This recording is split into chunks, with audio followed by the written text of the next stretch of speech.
Okay, I have a question, and I think it's neat that you use joy. So what is joy to you?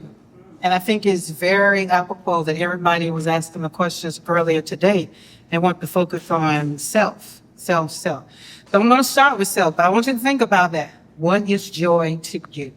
Okay. Now I'm going to tell you a little story. Tell you something about me. Okay. Life is full of mess. She said it earlier when she was up here, she used the word, I already knew where she was going with it. But life is full of stuff. Life gets interrupted. Things happen. You don't know what's going on. Then you turn around and you ask yourself, well, I'm going this way. And then the sign said go that way. Then the navigational said go over there. So you're sitting there trying to figure out what the hell is life doing to you, right?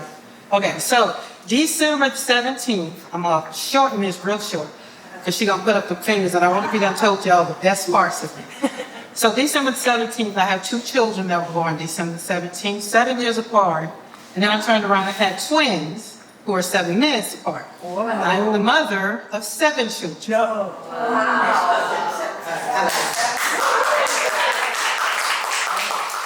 So in the fact of December 17th coming, they would have been because I lost both of those children.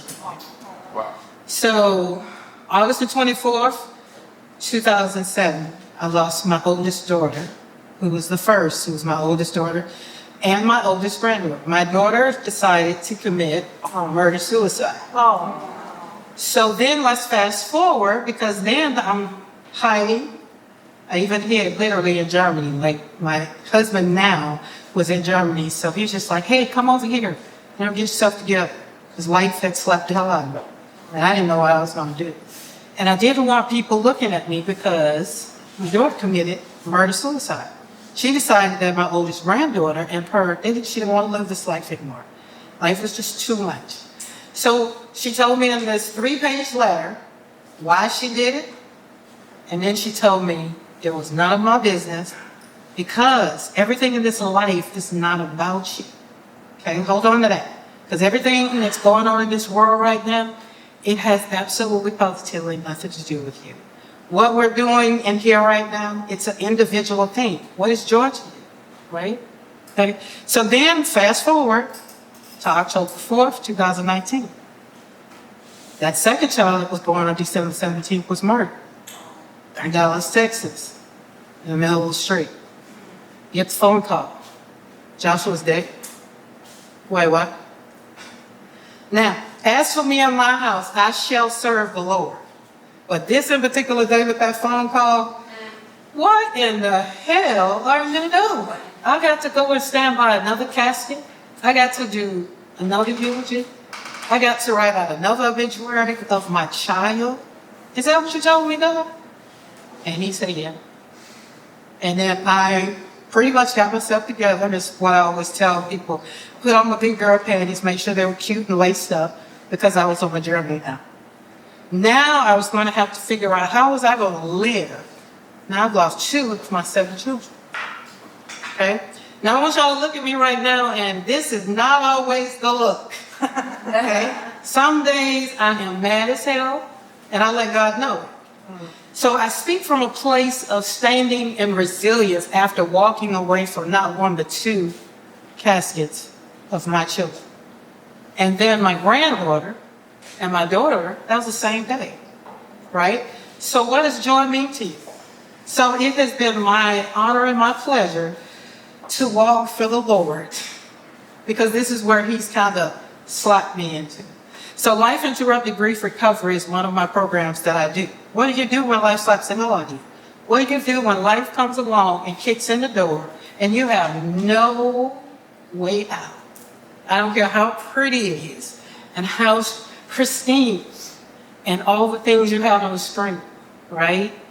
When you have to stand beside a casket and watch people come up and say goodbye to your child.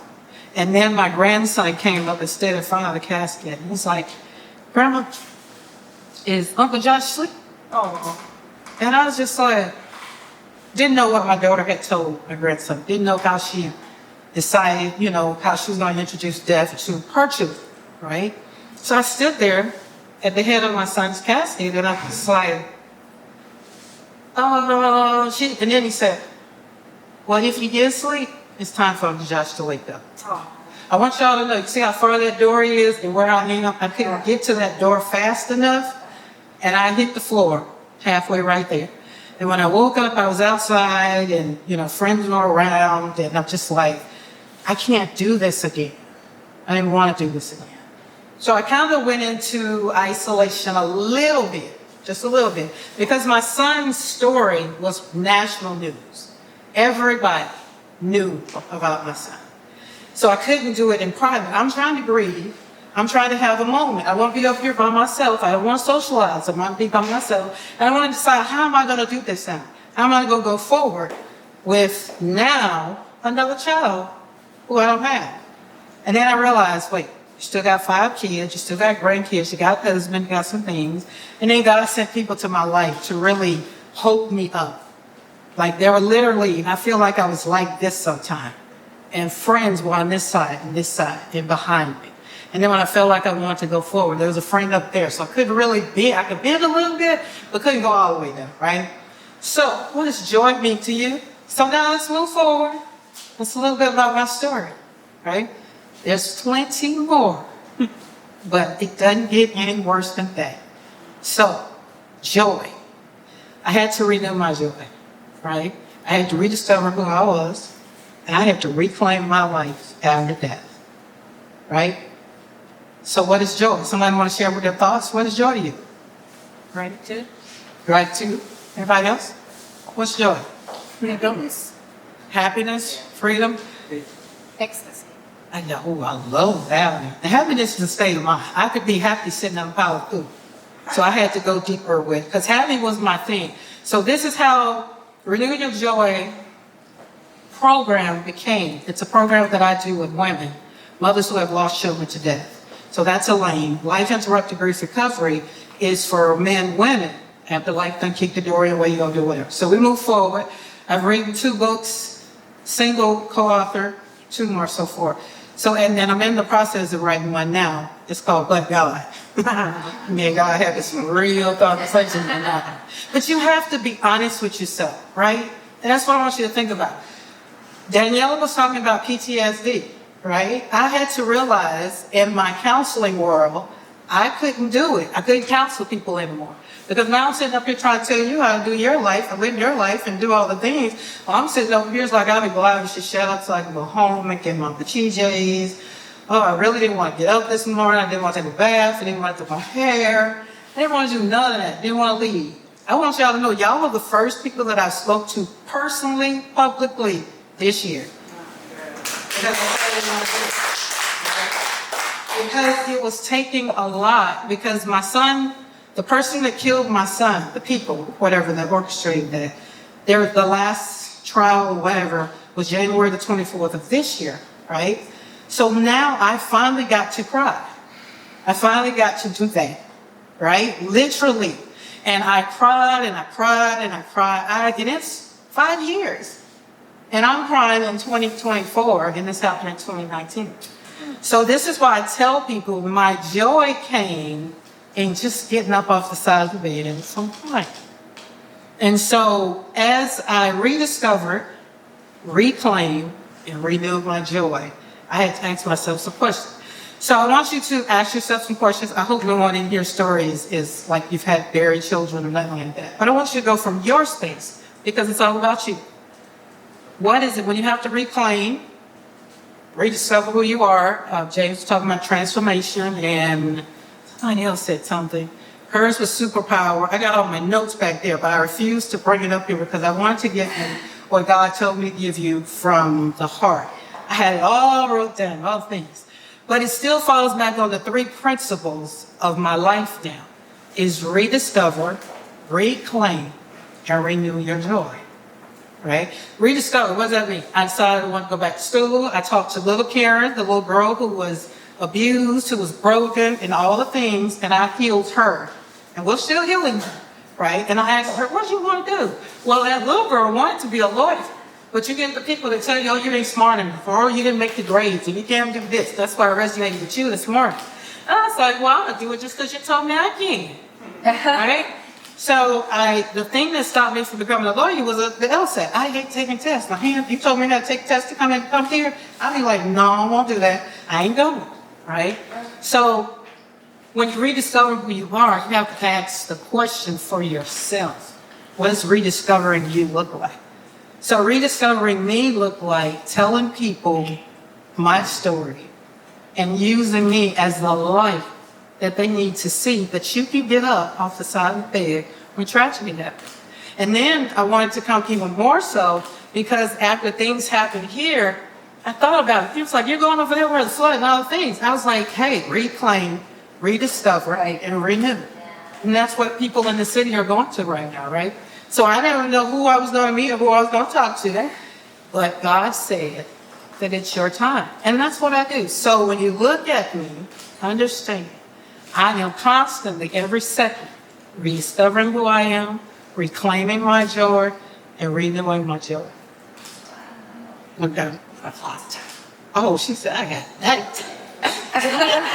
That's the wrong name to sell. Yeah, but anyway. So anyways, I rediscovered myself. I packed up and moved. For people that knows about counseling in brief, they tell you don't make decisions after a loss. Yeah. But I wanted to move in 2018 before my son died. Okay. So when my son died, I wanted to move even more because of the memories in the house. So I moved from Colorado in 2021 to Alabama in 2022 and bought 10 and a half acres, which I guess I'm a biophilia, because everything around me is what you had up. And I feel my best self when I'm out walking on the ranch with no shoes on, my hair is not done, I have makeup on. Maybe I didn't take a bath, but the tree didn't care. I'm not being judged. So when you look at joy, what is it for you? And that's what it is for me. I got dressed up for y'all. So that's what you do, right? It's like when you really don't want to show up in the world, you just don't want to show up. Not even if you had loss, if you hadn't had loss. But even if you're just going through some things in life, you just don't want to do it. Like you say, I don't feel like life in today, right? That's a real thing. So think about it, the three things I'm telling you. If you do come up and you have that, ask yourself the three things. Well, what do I want to do today to rediscover myself? What do I want to do today to reclaim whatever it is you want to do? And then at the end of it all, renew your joy is what you want to do. And that is how I'm able to live after the loss of 2 children and a granddaughter. My name is Karen Mckoy, and it has been my honor and my pleasure. God bless you.